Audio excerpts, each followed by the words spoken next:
Assalamu alaikum wa rahmatullahi wa barakatuh. أعوذ بالله السميع العليم من الشيطان اللعين الرجيم. بسم الله الرحمن الرحيم. الحمد لله الذي كان موجودا قبل حدوث الأشياء ويبقى بعد فناء الأشياء. تفرد بالأولية والقدم ووسم كل شيء ما عداه بالفناء والعدم.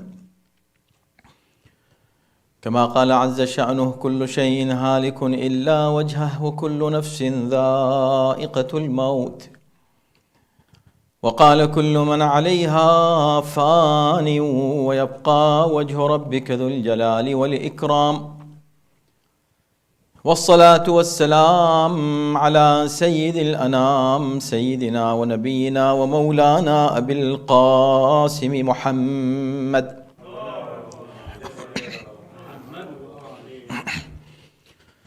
وآله الطيبين الطاهرين المعصومين، واللعنة الدائمة على أعدائهم أجمعين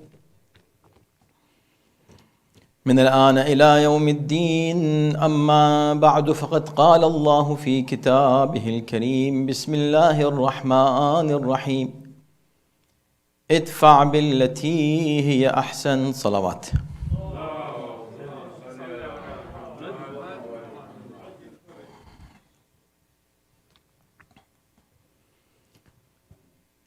So, as you know, we are discussing Dua Makarim al-Akhlaq, and these days are the days of Rajab, a great month of Allah subhanahu wa ta'ala, a very blessed month, a month in which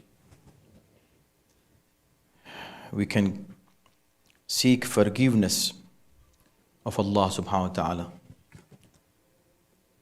and get so much thawab for doing mustahab acts. In Ramadan, you fast wajib fasting, means you have to do it. But in Rajab, it is mustahab to do it. It's not wajib. But this mustahab, how much thawab you will get for that is hard to even imagine. And the reward is not just a regular reward, and not a regular person is promising for that reward.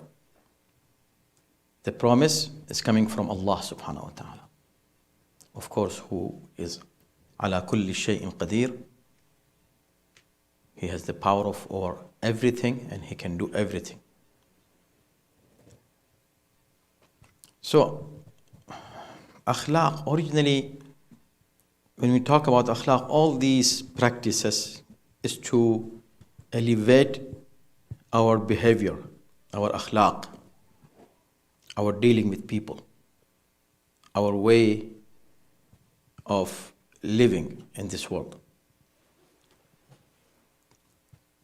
We have aql and we have desires.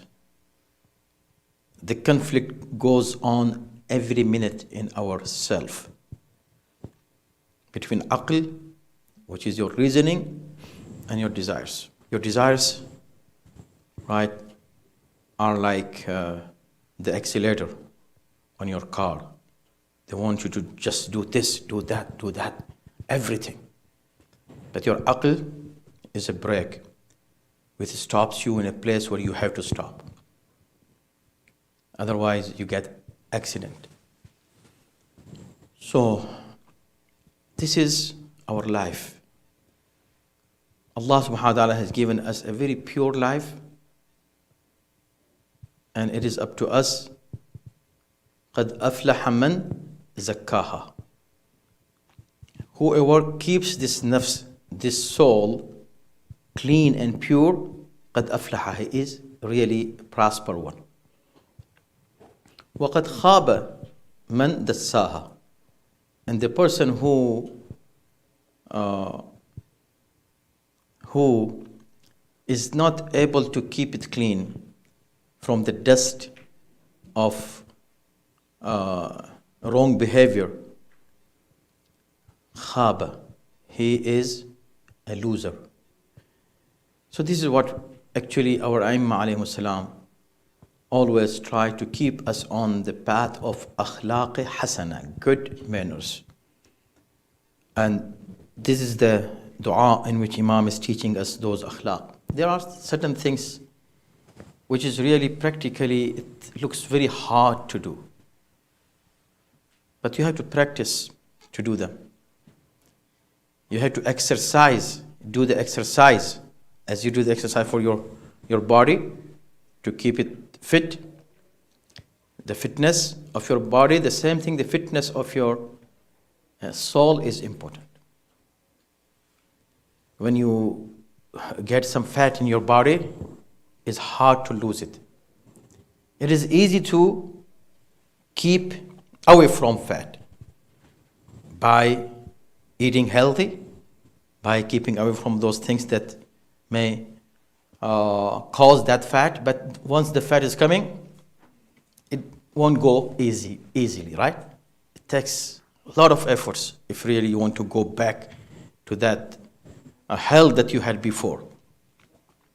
Same thing about your nafs and ruh. When it gets some dust on it, some dirt, so to clean it and bring it back to its original position and situation, you need to work really hard. Among those hard things is this paragraph that we are starting today. And as I said earlier, we had discussed, I think all those khutbahs should be available on the internet. On every single sentence, we had, a detailed discussion on it. But I'm not going to do the detailed discussion here. I will go and read 2, 3, or 4 as much as sentences I can. Allahumma salli ala Muhammadin wa ali Muhammad. Say salawat.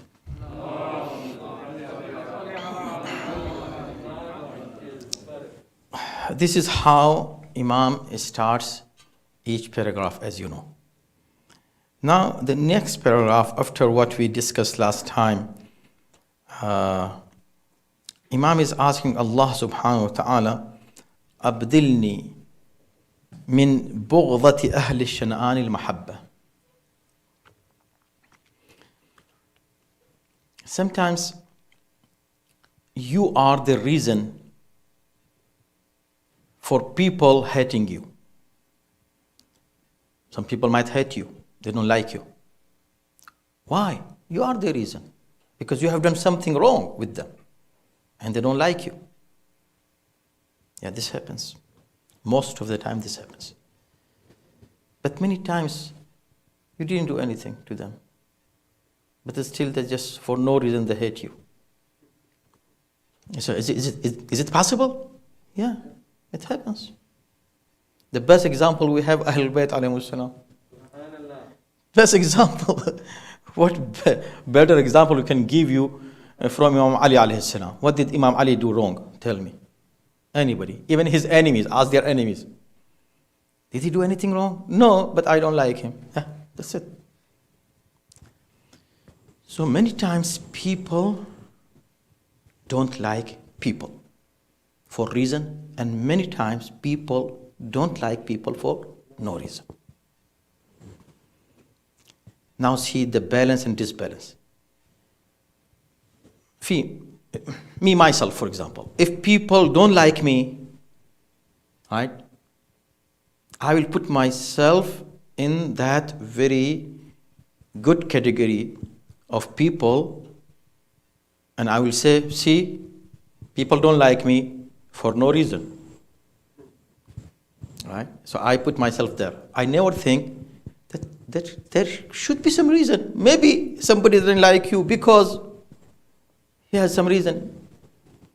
No, I always keep myself clean and good. I'm so good. So many times something happens that I don't realize, and really it hurting somebody's feelings. and I don't even notice. I don't even know.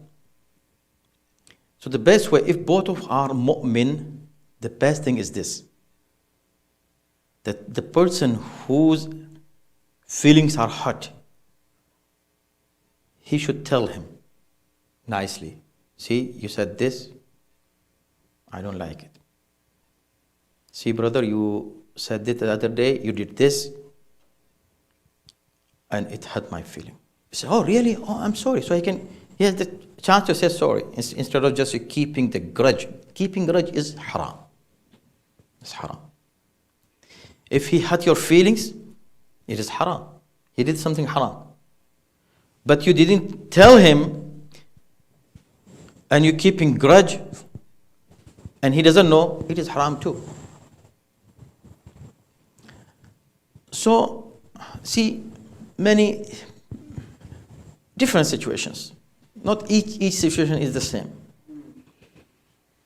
Sometimes, no, he knowingly hurting your feelings. Knowingly, he knows. He purposely want to hurt your feelings. Give you hard time. Purposely. Then, of course, you are showing your dislikeness to him and disappointment. Show. And also, it is now natural to keep it in your heart. So this is natural. Now what Imam is asking Allah subhanahu wa ta'ala, two things. Three originally. من بغضة أهل النفاق من بغضة أهل الشنآن, not أهل النفاق, see. من بغضة أهل الشنآن, those who hate me. Oh Allah, change this hatred of people towards me, al-mahabba, with love. So don't say, I don't care if he hates me. I know, you say, I don't care. Who is he? What he can do to me? Nothing. I don't care. This is not a good behavior from you. You should try to remove his hatred that he has, or any reason really if he has, or if he has no reason, you can explain to him, and he, of course, if he is a mu'min, he will no more hate you. But if he has a reason and you remove that reason, for example, you can say sorry. Again, see, every part of my speech has more to discuss. So much. This is the life. Somebody will say, okay, he came to say sorry. Should I forgive him? Depends. If he really regrets with heart, sincerely, and he removed the reason for which you are angry against him, then of course you should forgive him. He took your money, for example, and he comes and says, sorry, I took your money. No, don't say sorry. Give me my money back and this is enough for me. But he is not giving you money and he's coming and says sorry. No, this is not sorry. Sorry means what you have done wrong, you have to fix it, rectify it first. Then you come and say sorry. That's fine. So many people think that why Janab Fatima salamullah alayha didn't forgive them, and they came to ask forgiveness. How nice they were. See, nice people. They came and said, forgive us. Oh, the daughter of Rasulullah, forgive us. See, it's ridiculous. Did they give her back what she actually wanted from them? No, the fidak was still snatched, and they are coming to ask for forgiveness from her. No, this is not forgiveness. Forgiveness means what you have done wrong to her, fix it first. Right? It is still there. The reason for her anger is still there, and you coming and say sorry. This is not a sorry. So these are so many things that we can discuss, and I think we have discussed so much in every single sentence. So, oh Allah, those people who hate me change their hatred towards me into love. So you try yourself, try your best. Nobody should hate you, or if somebody is hating you, among mu'mineen especially, mu'min, he should not hate you. If he has any hatred towards you, you should ask him why. If he gives you good reason, try to solve it. If the wrong is from you, try to solve it, because it's better to resolve the issues here in this world rather than akhirat, in the day of judgment, in front of Allah subhanahu wa ta'ala. It's better to do it now. If there is no reason, and whatever he is thinking about you is wrong, then you can explain. You can explain it to them. You say, see, this is not me. I never said it. I never wrote this. I never sent this. I didn't, never did this. So it, gives the room for mahabba. The second is وَمِنْ حَسَدِ أَهْلِ الْبَغِي الْمَوَدَّةِ. حسد أهل البغي. Now, ومن حسد أهل البغي المودة. And those people who are jealous. See, we're talking about reason. There is no reason. But there is a reason. What is the reason? Reason is jealousy. Somebody is jealous from somebody and he hates him. Somebody hates you. Why? Did you do wrong to him? No, because he's jealous. Why you have this position? Why you have this respect? Why you have this? Why you have this? Why you have that? He's jealous. Out of jealousy, he hates you. And this is what happened to Ahlul Bayt alayhim salatu wasalam. Nothing was jealousy. These type of people of two kinds, they can fix themselves and come back to goodness, and those who know they cannot return to goodness. ختم الله على قلوبهم. But those who know, you can fix the whatever relationship is between you and them. Try to fix it, even though it is just jealousy, issue of jealousy. For example, you can fix it. How you can fix it? It is from him. He hates me because of jealousy. How can I fix it?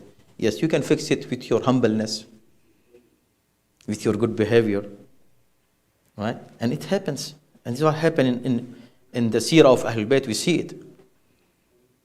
That many people were really, they regretted after, they have seen the reaction of Ahlul Bayt alayhi salatu wasalam for anything wrong they have done to them, out of jealousy. So Imam is asking Allah, وَمِنْ حَسَدِ أَهْلِ الْبَغِي الْمَوَدَّةِ. Those people who are jealous, oh Allah, change this jealousy to love towards me. The third sentence, see, I'm going very fast because we have gone into details of every single sentence on it.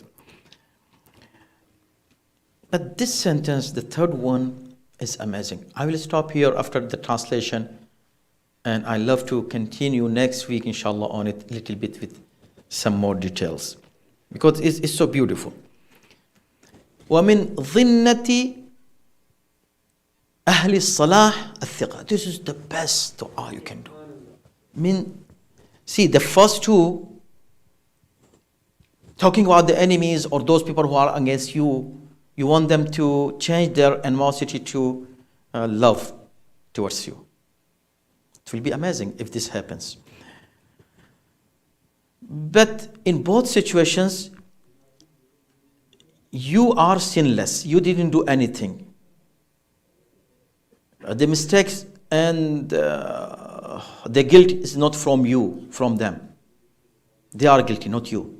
But still, you want them to come back to the right path and right relationship. And you're asking Allah subhanahu wa ta'ala to help you in that.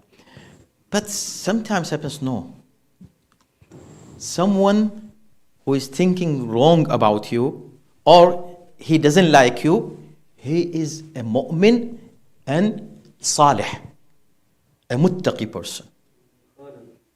And he has something in in his mind about you which is not right. He doesn't like you, and he has some reason for that. And he is a mu'min. That thinking also could be wrong. Means he might have misunderstanding. But he is a mu'min. So now Imam is asking Allah, وَمِن ظِنَّةِ أَهْلِ الصَّلَاحِ. Oh Allah, the misunderstanding of good people that they have about me, الثقة. Give them the trust from me. Let them have trust in me.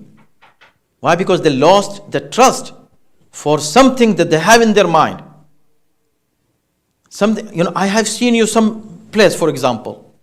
That place was not a good place. I saw your car there, in the wrong place. And I start thinking, astaghfirullah, I thought he is a good mu'min, he comes to the salah, jama'at and everything.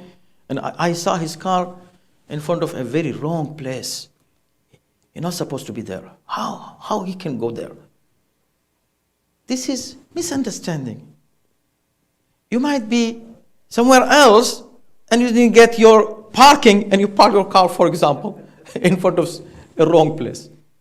How can you think? So this mu'min is thinking wrong, but since he is mu'min, you should worry about it. Why he has misunderstanding about me? You cannot take it easy. Let him think he is wrong, I am right. No, he is wrong, I am right. Will not work in relationship between mu'min and mu'min. This is what Imam is teaching us. Inshallah, we'll discuss more. May Allah subhanahu wa ta'ala give us tawfiq to reach to the levels of akhlaq that Imam wants us to reach, inshallah. إن أحسن الحديث وأبلغ الموعظة كتاب الله أعوذ بالله من الشيطان الرجيم